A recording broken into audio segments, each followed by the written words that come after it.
Hello everybody, it's Julia here with another instalment of my Learn Tarot series. This is video number 8, I think, and this is going to be looking at card number 7 in the Major Arcana, and that is the Chariot. The Chariot is associated with Cancer, so it's a watery energy. It's also associated with the moon, so it's an emotional card, really. It's a card of emotional qualities and emotional energies. So using the same format as before, I'm going to tell you a little bit about the Chariot. We'll have a look at some of my cards, and then I'll give you some questions that you can use to ask yourself to aid your own meditation and your own self-reflection. So, the Chariot. This is the Rider-Waite deck, obviously. So as I said, this is Cancer, this is the moon, and this is number 7. So this is kind of a complex card to define, I guess. I think generally people associate this card with movement, but in its most basic level, it implies war, really, a struggle and a hard-won victory, either within yourself or over a situation. The Chariot is obviously all about motion, but the Chariot is often shown as stationary. The prince or the charioteer there, he wears emblems of the sun, but he is ruled by the moon, so it's a union of opposites. They're sort of pulling in different directions, and to succeed they must pull in the same direction. This is an interesting and fascinating card in many ways, but also it can be kind of frustrating because this is a card of Cancer, and like the crab, I think the Chariot is kind of armoured and cut off, and he can be quite isolated and fight alone. This card can indicate loyalty and faith and motivation, but it can also indicate a ruthless desire to win at all costs. So remember that victory is only the beginning, and save your energy. I guess when I think about this card, I like to think that the Chariot is like the protective vehicle that carries us through life, and that we need to have faith and trust in the processes that are at work in our transformation. And, excuse me, gradually, in time, with the right effort, we can become the Chariot rather than being led by it.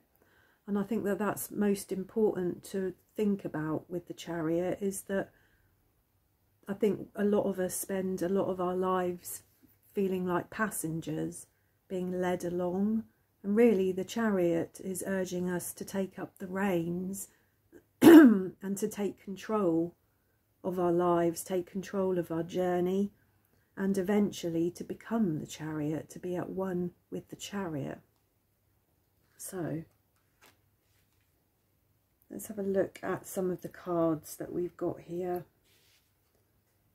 So looking at the Visconti Sforza deck here, which is a very early deck from the mid-15th century, quite a different interpretation really in many ways. I certainly take a different interpretation from this card.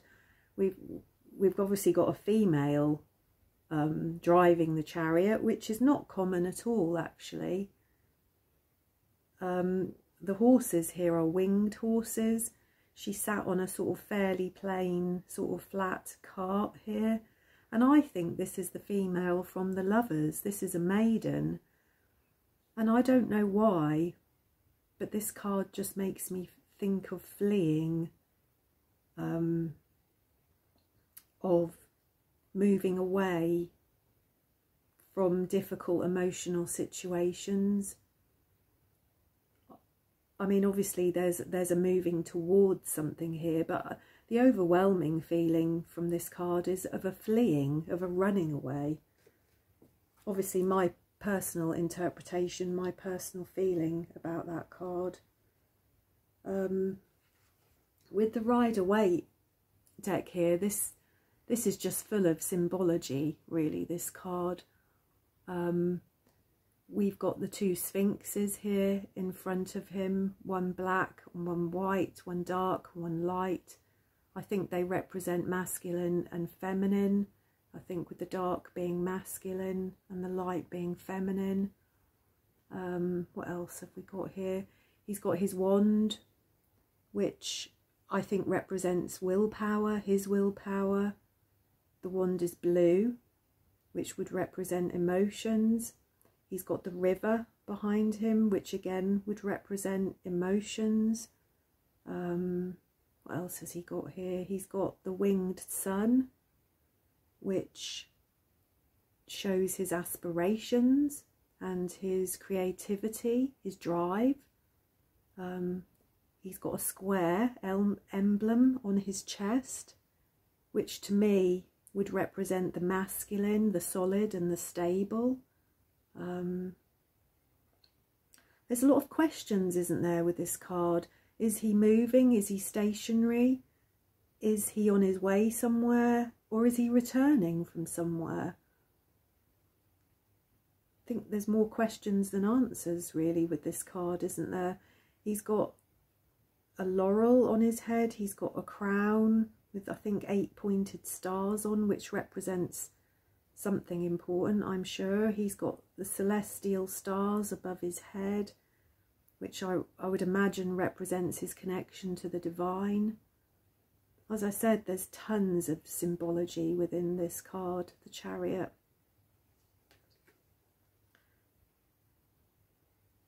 This is a real, there's a lot of masculine and feminine energy here, isn't there? As I said, there's a real blending of the male and the female, a blending of opposites, opposite energies.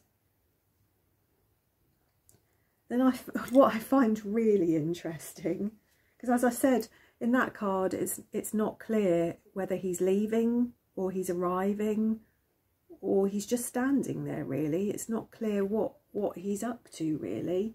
And then we have the tarot card here, which is another Rider-Waite, but it's the Tarot of the New Vision, so it's looking at this card from a different angle. We're looking straight at the charioteer there, and in this one we're looking at the behind of him, and we can see that he's arriving. He is arriving home, the victor. He's arriving home, having captured another couple of sphinxes here, but human ones, the masculine and the feminine, again, the dark and the light, and they're chained. They're chained to his chariot. They're slaves, and he's bringing them home. He's victorious. So, to me, that would represent a maturation, wouldn't it? A success, a successful union of opposites, a successful integration of opposites, a returning home to self. This is that kind of victory, isn't it? This is a victory over self. What else do we have? We have the Chariot in the Game of Thrones deck. So we've got the dragon here, and I think the maybe the Dothraki, if I remember rightly. And to me, I don't know for sure, but to me, the images in this card, there's so much power and strength here with the Dothraki and the dragon. To me, this is about mastering and harnessing energy, a force of will, of mastery over self. So again, it's kind of chariot, it is chariot energy, isn't it? Because there will obviously be movement and flight with the dragon, movement with the Dothraki and their horses. There's a journey to be had in this card, but there's definitely a mastery, a need for mastery. There's Daenerys as the female, isn't there, with all of this very masculine energy here. So there's very much a feeling of mastery of self and mastery of situations. With the Lightseers Tarot, which is a gorgeous chariot, isn't it? I love that image there. I think to me this just represents a sort of sheer will and focus to steer these opposing forces here. You know, he looks very confident and in control of himself up there on the carriage, directing these two different horses by his own sheer force of will, I guess. So again, this is mastery, isn't it? Yeah. What else have we got? This is the Psychic Tarot deck, which here is called Triumph. And I suppose when we look at this card, when I look at his face, I just see this kind of single-minded focus on the way forward. This card to me always feels a little bit cautionary, really, that he just feels very alone here. There's no other people around him. There's nothing else around him. It's him and his journey. And perhaps there's a cautionary aspect to this card that you don't have to journey alone, you know. It's okay to let other people in. We have the Anna Kay Tarot, which is glorious as well. I love this card. It's beautiful. It's just so full of hope, isn't it? The sun blazing away in the sky and this chariot just taking off into the sky. It's sort of this hopeful flying off into the unknown, blazing a trail behind you, sort of energetic and determined. This card has a feel of success about it, doesn't it? We have the lovely Mystical Cats Tarot, which again has a very strong feeling of success about it, I think. The cat there is determined. He's looking straight ahead. He knows where he's going. He's got his eye on the prize, on the future. He knows exactly where he's headed. And he's directing these dogs here, these black and white Dalmatian dogs, by the sheer force of his will, yet again. That's a gorgeous card, isn't it? So that leaves us with the only card we've got left here, which is the Osho Zen again, which I'm going to read from the book because it's always very difficult for me to get my head around these. They come at things from such a very different angle from what I've been taught and what I've learned about tarot cards over the years. So number 7 in the Osho Zen is awareness, where we've got a person here with somebody kind of emerging out of them. And this, I don't know, the colours of this is all very ice-like, isn't it? This is all very cool, which I guess is the Cancer, the water element, the emotional element of this card. Perhaps this is becoming aware of one's own emotions, one's own emotional state, of integrating one's own emotional state and the kind of opposing forces within that. I could be wrong. We'll have a look. Let's see what it says. It will be profound, no doubt, whatever it is.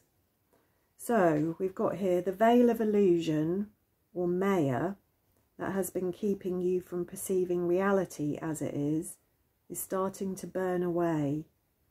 The fire is not the heated fire of passion, but the cool flame of awareness. As it burns the veil, the face of a very delicate and childlike Buddha becomes visible. The awareness that is growing in you now is not the result of any conscious doing, nor do you need to struggle to make something happen. Any sense that you may have had that you've been groping in the dark is dissolving now, or will be dissolving soon. Let yourself settle and remember that deep inside you, you're just a witness, eternally silent, aware and unchanged. A channel is now opening from the circumference of activity to that centre of witnessing. It will help you to become detached, and a new awareness will lift the veil from your eyes. Mind can never be intelligent, only no mind is intelligent. Only no mind is original and radical. Only no mind is revolutionary, revolution in action. The mind gives you a sort of stupor, burdened by the memories of the past and burdened by the projections of the future. You go on living at the minimum. You don't live at the maximum. Your flame remains very dim. Once you start dropping thoughts, the dust that you have collected in the past, the flame arises, clean, clear, alive and young, and your whole life becomes a flame, and a flame without any smoke. That is what awareness is. Wow. And that, while I was reading that, that was just making me think of, well, just in how in all of these cards here we have that flame, don't we? The cat is lit by his flame of awareness, isn't he?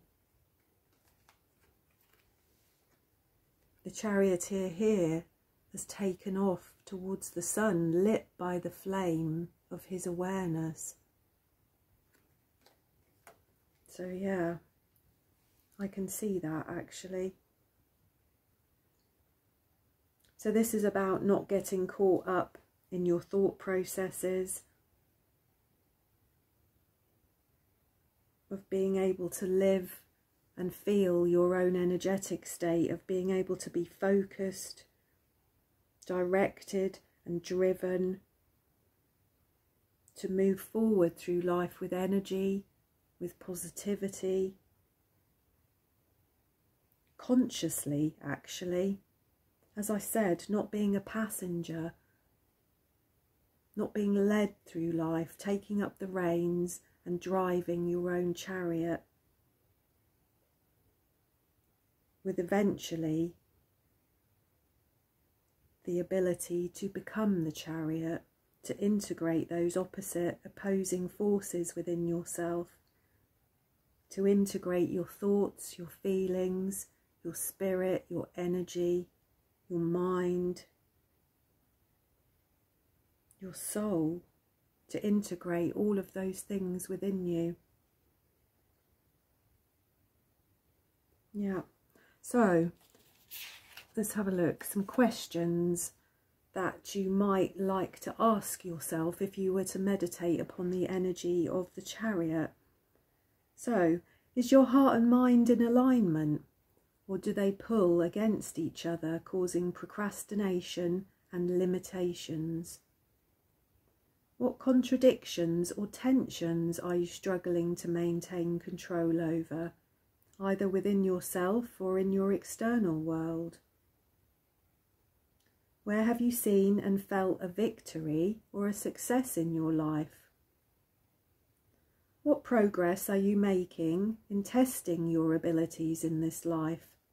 Are you being led by the chariot? Are you driving the chariot? Or are you becoming the chariot? So, is your heart and mind in alignment, or does it pull against each other? A bit like the Two of Swords energy, isn't it also?